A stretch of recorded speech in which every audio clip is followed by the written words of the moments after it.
મિત્રો, ગઈકાલે 8મા નોરતે ખોડલધામ નવરાત્રિ મહોત્સવ રાજકોટના વેસ્ટ ઝોન એટલે કે નવા 150 ફૂટ રિંગ રોડ પર જે આયોજન થાય છે, આયોજનમાં કોઈક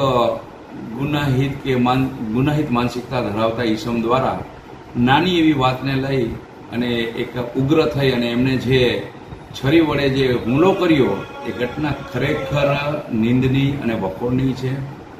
જ્યારે અમારા આદરણીય ચેરમેન નરેશભાઈ પટેલ એક એવી શુભ આશય અને ધ્યેય સાથે નવરાત્રિનું આયોજન કરતા હોય કે સર્વ સમાજની મિત્રો, ખાલી લેવા પાટીદાર કે ખોડલધામ પરિવાર માત્ર નહીં પણ સર્વ સમાજની દીકરીઓ અને માતા બહેનો આ લાંબા પર્વ એટલે કે 9 દિવસના પર્વ દરમિયાન એક સુરક્ષિત અને સલામત રીતે આ પર્વની ઉજવણી કરી શકે તેવા શુભ આશય સાથે આવું આયોજન થતું હોય અને આવા આયોજનમાં જો આવી ગુનાહિત માનસિકતા ધરાવતા ઈસમો જો આવું કૃત્ય કરે તો એ યોગ્ય નથી.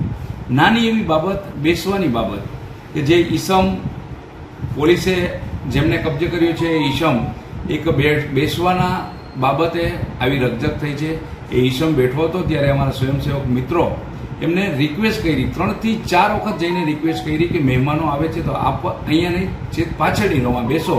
અને એ ઈસમ ઉગ્ર થઈ અને બોલાચાલી કરી અને પોતાની પાસે જે ઘાતક હથિયાર હતું છરી જેવું એમના વડે અમારા સ્વયંસેવક મિત્રો ઉપર હુમલો કર્યો. ખાસ કરીને હવે કઈ ખોડલધામની માંગણી છે, કારણ કે જે પ્રમાણેની ઘટના બની છે, આ શખ્સ વિરુદ્ધ કેવી કાર્યવાહી થવી છે? જી 100%. ખોડલધામ નહીં, કોઈ પણ આયોજક હોય અને કોઈ પણ સંસ્થા હોય, જ્યારે સંસ્થાના આંગણે એક શુભ નેક આશય સાથે આવા કાર્યક્રમ થતા હોય અને એવા આંગણે જો આવું કરે તો આવા શખ્સોને 100% કાયદાકીય રીતે સખતમાં સખત, કડકમાં કડક સજા થવી જોઈએ, જેથી કરીને આવી માનસિકતા ધરાવતા શખ્સો ભવિષ્યમાં ક્યારેય પણ આવા સામાજિક, ધાર્મિક કે સાંસ્કૃતિક કાર્યક્રમોમાં પ્રવેશતા પહેલાં 100 વખત વિચારે. એટલે એમને સખતમાં સખત સજા થવી જોઈએ, જેથી કરીને અન્ય લોકો, આવી ગુનાહિત માનસિકતા ધરાવતા લોકો પણ 10 વખત વિચારે.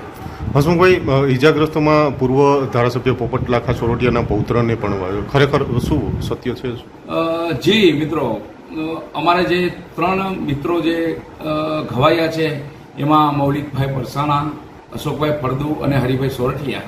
આપે કીધું એ પ્રમાણે હરીશભાઈ સોરઠિયા છે એ પૂર્વ ધારાસભ્ય અમારા પોપટ બાપા સ્વર્ગસ્થ એમના પૌત્ર છે અને હરિભાઈ છે એ પણ અમારી સાથે જોડાયેલા છે, ખોડલધામ પરિવાર સાથે જોડાયેલા છે, સ્વયંસેવક તરીકે જોડાયેલા છે.